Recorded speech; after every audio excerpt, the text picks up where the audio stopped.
पूरी दुनिया देख रहे हैं, मगर as their neighbor, we're experiencing firsthand.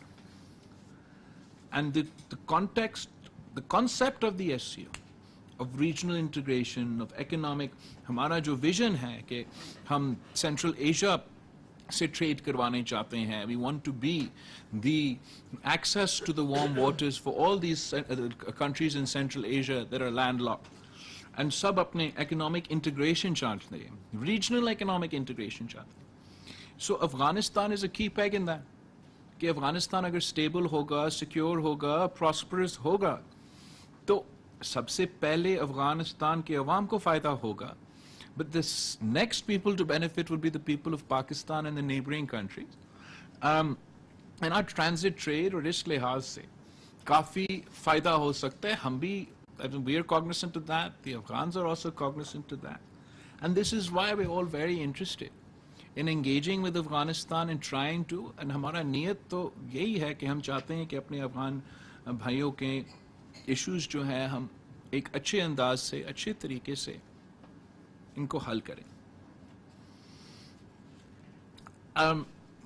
Having said that, everybody has a lot of concerns about the directions that things are going for multiple reasons.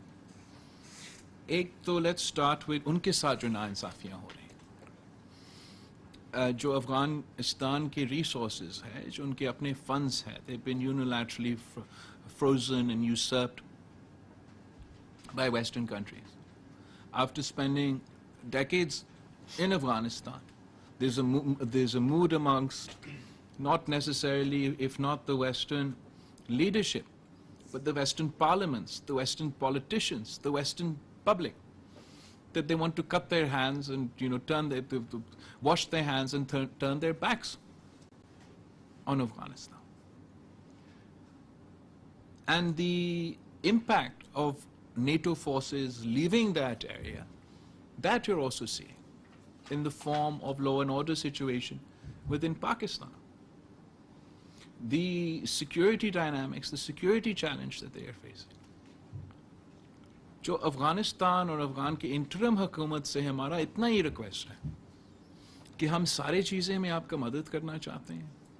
हम आपके भाई हैं, आप तरक्की करेंगे तो हम तरक्की करेंगे, हम तरक्की करेंगे तो आप तरक्की करेंगे. हमारा सिर्फ इतना इशू है कि टीटीपी जैसे ऑर्गेनाइजेशंस जो पाकिस्तान की नेशनल सिक्योरिटी का क्वेश्चन है, पाकिस्तान के अवाम की सिक्योरिटी का क्वेश्चन है, हमारा कोर इशू है. आप चीन के साथ इंगेज करेंगे, चीन के कुछ कोर इश्यूज है जिसका हम सब ऐसे, मैं समझता हूँ कि ये मेरा कोर इश्यूज है, मैं उतना उनका दिफा करूँगा.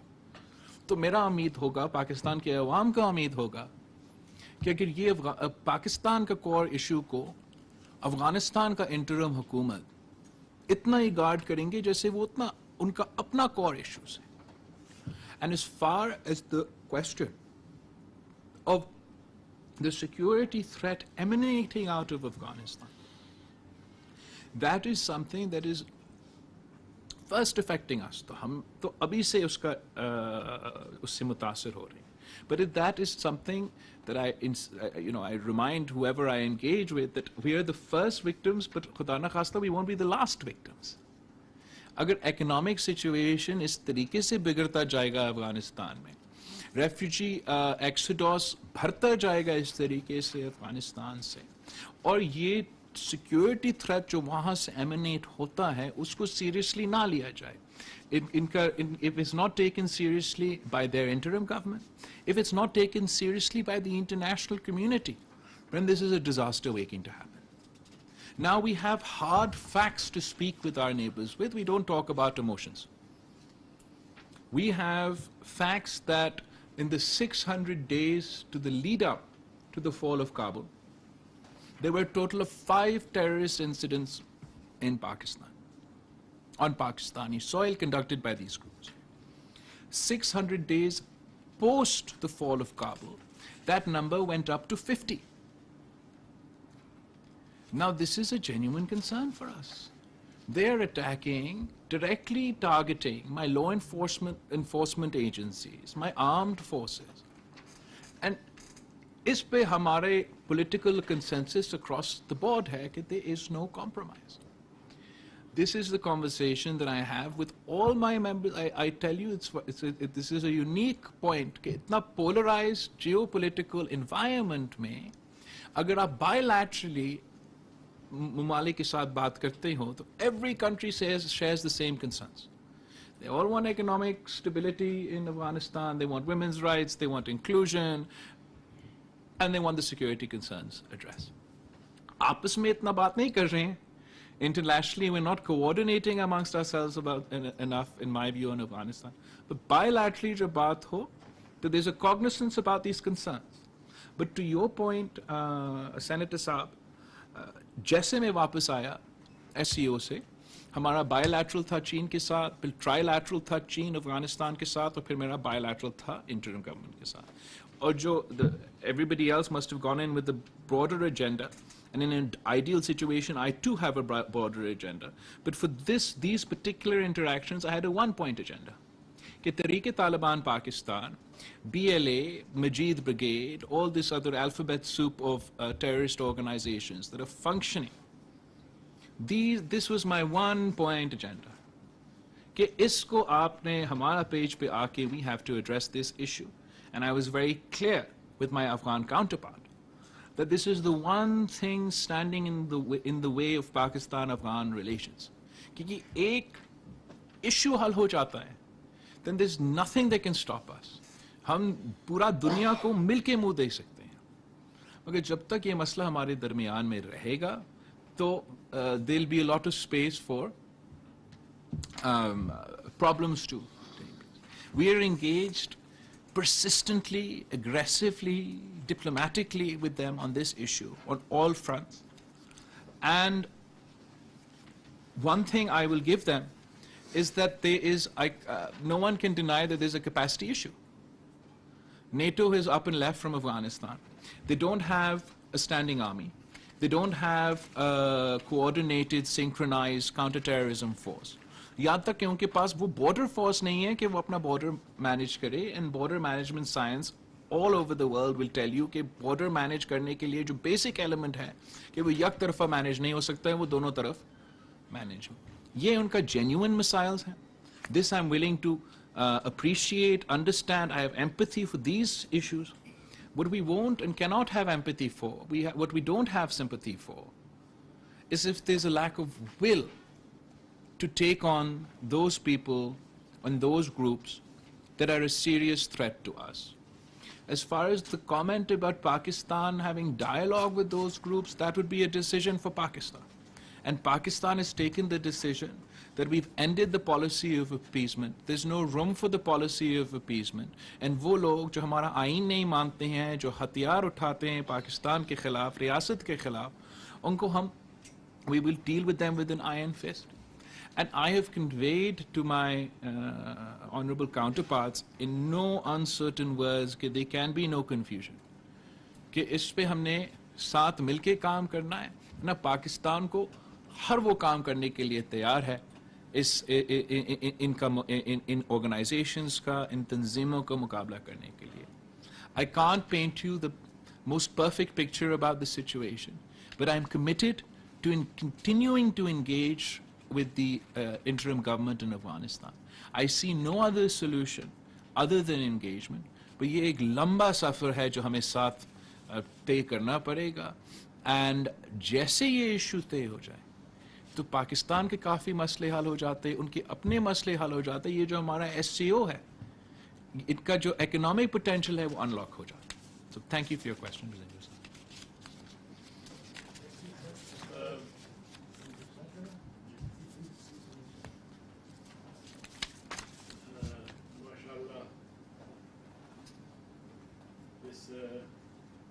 कम उम्री में जो मनसब आपने संभाला है और आपकी सरगर्मियाँ सबके सामने हैं, आपकी मीटिंग्स भी, गुरु भी, और उस पर मैं आपको खराज तहसीन पेश करता हूँ. और एक फारसी का एक मक़ूला है कि बुजुर्गी बअक़ल अस्त न बसाल, तवंदरी बदिल अस्त न बाल न बमाल. कहते हैं कि बड़ा होना जो है वो अकल के साथ ताल्लुक रखता है न उम्र के साथ, और सखावत जो है वो माल के साथ ताल्लुक न रखता है बल्कि दिल के साथ ताल्लुक। तो इस उम्र में इस अहम मनसब पे जो आपकी दाखिल हुई है उसको तहसील की वजह से देखता हूँ। जो सवाल है वो ये है कि ईरान और सऊदी अरबिया के दरमियान मुसालहत के हवाले से जो कोशिशें हो रही है उसमें पाकिस्तान का किरदार क्या है? पाकिस्तान काफ़ी देर से हम ना सिर्फ इस कॉन्टेक्स्ट में हर कॉन्टेक्स्ट में डायलॉग का हामी है, इंगेजमेंट का हामी है, कॉन्फ्लिक्ट रेजोल्यूशन के हामी है। और जब भी हमारा ईरान के साथ बायलैटरल इंगेजमेंट्स हो, सऊदी अरेबिया के साथ बायलैटरल इंगेजमेंट्स हो, जिसका भी हुकूमत हो, हर दफ़ा इस टॉपिक पे पाकिस्तान की तरफ से एक एडवाइस, एक मशवरा और उम्मीद ही यही है हमारा कि हम चाह रहे हैं कि जितने भी डिस्प्यूट्स खास तौर पे मुस्लिम उम्मा के दरमियान जो मसले हैं वो हल हो। लेकिन जो रीसेंट डेवलपमेंट हुआ है इसमें जो सबसे बड़ा किरदार है वो चीन का है। मैं खास तौर पे अपना जो काउंटर पार्ट स्टेट काउंसलर वांग यी का जिक्र करना चाहूँगा कि ये this is in a time, एक ज़माने में जब सिर्फ और सिर्फ हमें बुरा खबर मिलता है। टीवी आप खोलते हो तो वो शुरू होता है बुरा खबर से, ख़त्म हो जाता है। Apologies to my media friends in the room. मुकम्मल हो जाते हैं तो बुरा खबर के साथ मुकम्मल हो जाते हैं। और जियो पोलिटिकल इन्वायरमेंट में जो बड़े बड़े कुव्वतें हैं, जो सुपर पावर्स हैं, जो एक ज़माने में इनका रोल था, उनका एक याद स्टिक होता था जिससे आप इनका किरदार को जज करते थे, वो इस बात पे होता था कि कौन अमन के लिए काम कर रहे हैं, कौन लड़ाई कम कर रहे हैं। वो सारे कुव्वतें जो माजी में अमन के लिए कोई किरदार अदा करते थे, अनफॉर्चुनेटली एक एनवायरनमेंट ऐसे हुआ है कि वो आपस में सुलह करने के बजाय वो लोगों को मैं तो फॉरेन मिनिस्टर पाकिस्तान हूं, मैं वो तो नहीं कह सकता हूं, लेकिन जिस तरीके से उनको शायद वो पीस मेकिंग का किरदार अदा करना चाहिए वो एटलीस्ट हमें नजर नहीं आ रहा था। एंड हम खास तौर पे जब अब एक जंग का माहौल इतना देर बाद यूरोप में आ गया है, इनका जो they're very emotional, they're very upset right now and legitimately so। उसकी वजह से टेंशन्स तो बहुत इजाफा हुआ है। और अगर आप फॉरेन मिनिस्ट्री का या इंटरनेशनल रिलेशंस को देख रहे हैं तो ये वो वक्त है जहां हाइटन टेंशन्स। और इस पूरा सिचुएशन में चीन ने ऐसे किरदार अदा किया कि सऊदी अरेबिया और ईरान के डिप्लोमेटिक जो ताल्लुकात थे वो लोएस्ट स्टेप पे थे, मीनिंगफुल एंगेजमेंट नहीं था, मिशंस इनके खुले नहीं थे। और इस सूरत हाल में मेरा ख्याल में चीन ने अपने आप को ना सिर्फ सुपर पावर साबित कर दिया मगर पीस मेकर साबित कर दिया। और जो आने वाले ज़माना है, जो नया दौर है, उसमें मेरा ख्याल में जो जंग करवाने वाले लोग हैं उनके लिए कम जगह होगा और जो अमन कायम वाले लोग हैं उनके लिए ज्यादा जगह होगा। जैसे ये अच्छा खबर हमें मिला, जैसे हमने देखा कि चीन, सऊदी और ईरान की तरफ से ये अनाउंसमेंट्स हुआ, उसके रिपल इफेक्ट्स आपको पूरा मिडिल ईस्ट में नजर आना शुरू होगी, यमन में आपको नजर आना शुरू हो गया है। और उम्मीद है कि जैसे अगर ये इसी तरीके से आगे बढ़ता है तो ईरान और सऊदी ताल्लुकात में बेहतरी की वजह से पाकिस्तान पे बहुत अच्छा जो असर होगा।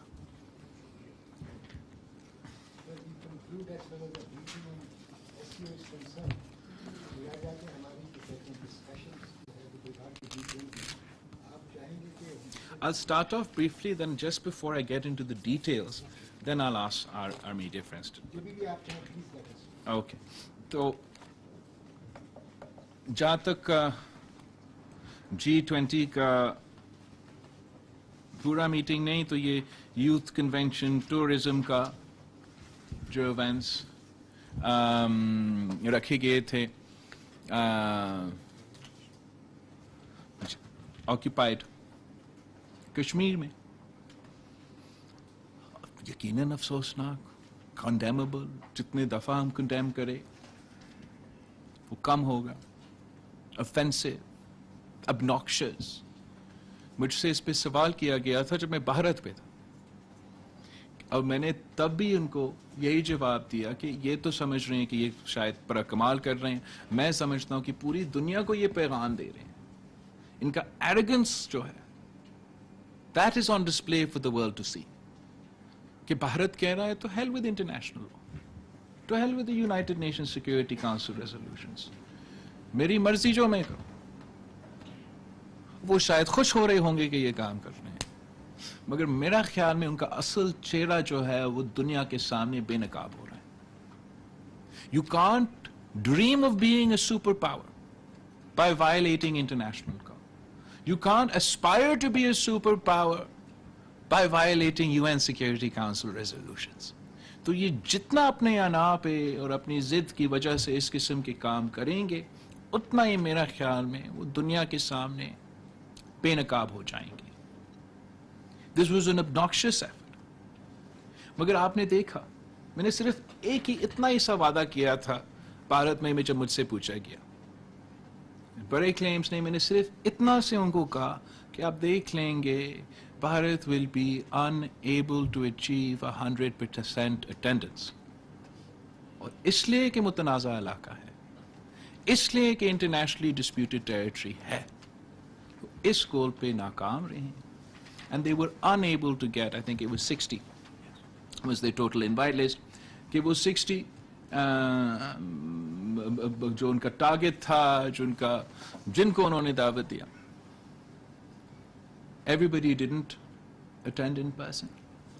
Some countries made their non-attendance public information.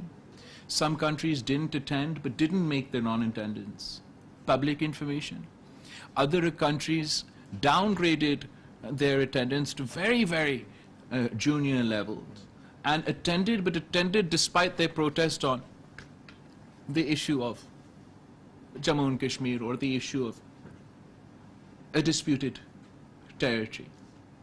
और मैं जरा देख रहा था कि मीडिया कवरेज, कि अगर आप नॉर्मलसी को दिखाना चाह रहे हो, नॉर्मलसी का पैगाम और टूरिज्म का पैगाम भेजना चाह रहे हो जम्मू और कश्मीर के बारे में, मैंने सारे यूनाइटेड किंगडम का, अमेरिका का, फॉरेन पॉलिसी का, मैंने सारे ये जो मीडिया रिपोर्ट्स है वो उठाए, मुझे एक नहीं मिला।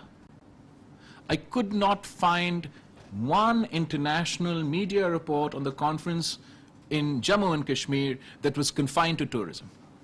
I could not find one international media report on the event in Jammu and Kashmir that was confined to youth affairs. Her report में मुतनाज़ा इलाका का जिक्र है, या 2019 का जिक्र है, या ह्यूमन राइट्स अब्यूसेस का जिक्र है। तो अगर उनका मकसद नॉर्मलसी का पैगाम था, उसमें वो नाकाम रहे। अगर उनका मकसद ये था कि पूरी दुनिया को बुला के पूरी दुनिया मान भी लेंगे, सारे आ ही जाएंगे और उनको एक किस्म का सील मिलेगा, वो भी नहीं हुआ। जहां तक आपके एफर्ट्स होंगे, पाकिस्तान के एफर्ट्स होंगे, इनके एफर्ट्स होंगे, उसके बारे में मैं चाहूंगा कि I can brief you of the record, not on the record, but suffice to say कि this is something कि आप जितना भी condemn करें वो कम होगा। Every crisis provides an opportunity, and इस crisis का opportunity ये था कि वो कश्मीर के अवाम जो 2019 से उनको बड़ा मुश्किल महसूस हो रहा था कि उनका अपना इशू इंटरनेशनलाइज किया जाए, उनका अपना इशू को मीडिया अटेंशन दिलवाया जाए, उनको वो मौका मिला कि उनको मीडिया अटेंशन, इंटरनेशनल अटेंशन और इंटरनेशनलाइजेशन ऑफ देयर इशू, उनको वो मौका मिला। दूसरा, I would like to personally thank you, JKPP का नुमाइंदगी तो है, लेकिन मैं कश्मीर गया था पिछले 2-3 दिन, कश्मीर में था, जब मैंने समझा कि ये साथ साथ हो रहा है तो हम भी एक जारी जैते ही करें। नायक साहब, इनका जो लेजिस्लेटिव असेंबली है, मैं उधर I went for speech at there legislative assembly. आप ये अगर सेनेट में कोशिश करते या आप नेशनल असेंबली में कोशिश करते, we couldn't replicate them all. It was so encouraging, it was so positive, इतना अच्छा पैगाम दिया गया है पूरा दुनिया कि चले इधर पाकिस्तान में जितना हम आपस में लड़ रहे हैं, वहां कश्मीर का मौक़िफ़ था, कश्मीर के तमाम सियासी जमातें ना सिर्फ मौजूद थे, अपने बातें अपने अपने जो तकरीरें थे उन्होंने अपनी तकरीरें की, और एक इतना अच्छा गुड फीलिंग के साथ मैं वहां से निकला कि मैंने समझा कि ख़ास तौर पे एक नौजवान होते हुए कभी कभार जिस तरीके से जिस किस्म के सियासी मसले तो बन जाते हैं, काफ़ी मायूस कन है, मायूसी होते हैं, लेकिन वो हौसला देखे, वो यूनिटी देखे, मैं बहुत खुश भी था। और मैं आपके प्लेटफॉर्म से इनका जो तमाम सियासी जमातें हैं, JKPP, मुस्लिम कॉन्फ्रेंस, AJKPP, PMLN, कोई रह गया भी तो everybody was there, and it is a true testament to the unity and the spirit of the Kashmiris. It was very, very impressive. And जो फिर हम जो पार्लियामेंट में मौजूद नहीं थे, फिर हमने जलसा रखा, और जो नॉन पार्लियामेंट्री पार्टीज जो है हमने सब मिलके एहतजाजी जलसा भी रखा। जहाँ तक on the details of who went, who didn't go, हमारा क्या काम था, I'm happy to share that with you, but I would request के अगर कैमरा चल रहा है, हम कैमरा को बंद करें, एंड मीडिया दोस्तों से रिक्वेस्ट होगा कि तमाम लोग वज़ीर ख़ारिजा बिलावल भुट्टो ज़रदारी सेनेट ख़ारिजा अमूर कमेटी को इस्लामाबाद